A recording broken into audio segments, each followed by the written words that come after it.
and interior lights are controlled automatically by a photocell.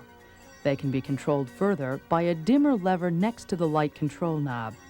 Moving the dimmer control to the full upward position turns on courtesy lights under the dash panel, on the doors, in the cargo area, and near the spare tire. All Corvettes are equipped with fog lamps as standard equipment. They're controlled by a switch directly below the light control knob. Within your discipline, within the area that you worked on to develop in the new Corvette, what would you tell an owner is the most important facet of that? Without question, it's the 1-2 punch we have in our lineup of powertrains. In both cases, we give what the customer is looking for, and that is performance, backed up by outstanding fuel economy, low-speed drivability, and a glass smooth idle. There's a couple other points I want to make as well concerning the technology roll down of the ZR-1 features that we have and how they've affected the L98 Corvette. Some of those items are the application of our our engine cooling package, our engine control package. Some of my group here would like to talk about that. One example is the slanted back cooling system that we're using on both the ZR-1 and the L98 engine. We found ourselves in a situation with the ZR-1 where we did not have cooling capacity, so we had to go back to the wind tunnel and develop a package that was suited for the shape of the car.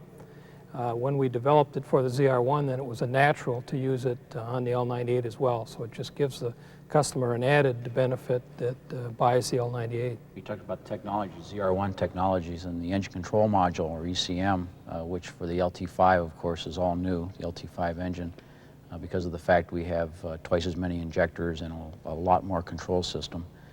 We rolled that into the L98 engine and in effect have an underhood ECM packaged in the same way as the ZR-1 is packaged. I've driven the Corvette 6-speed manual and noticed sometimes feels like a hidden hand is making me shift from first to fourth rather than first to second in some conditions. What's that all about? Well, what you experience there is a computer-aided gear selection. It's a feature that we introduced in 1989 with our standard L98 pushrod engine, and it carries to the 1990 L98 and the ZR-1 as well.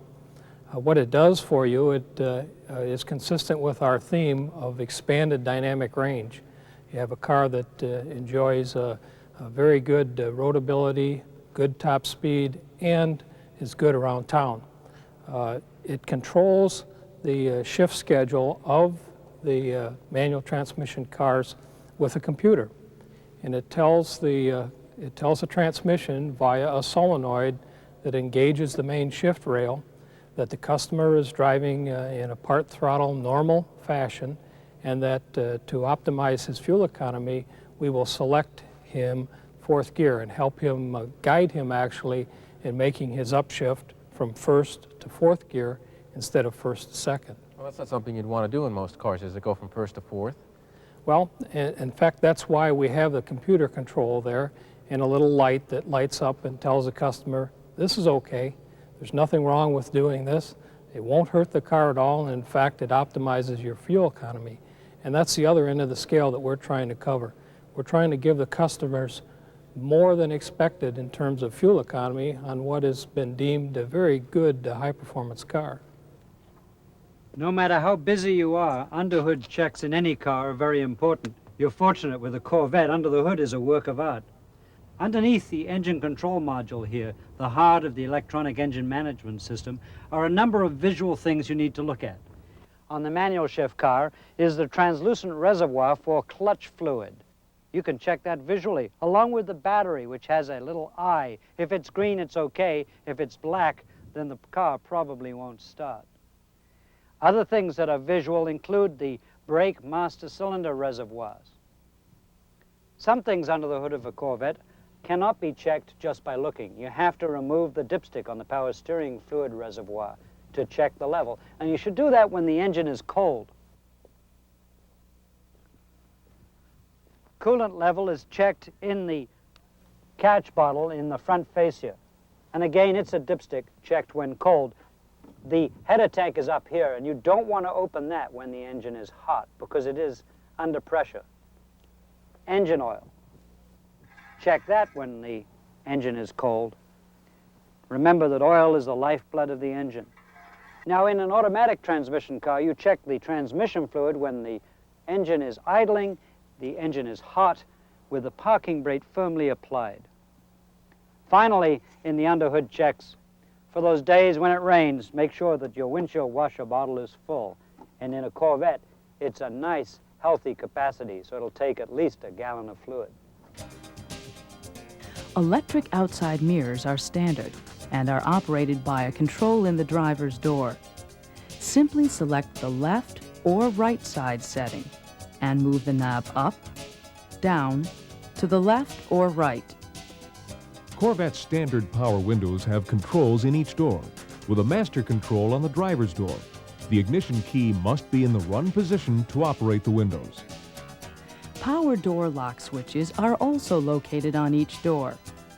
Moving either switch to the rear locks both doors and is the only way to activate the alarm system. This system can only be disarmed with the door key. For more information on the passkey or the anti-theft system, consult your owner's manual. Corvette's optional power seats are operated by left and right side controls located on the center console. The control is a representation of the Corvette seat, with settings matching that part of the seat which they control. The front portion of the control moves the front of the seat up or down.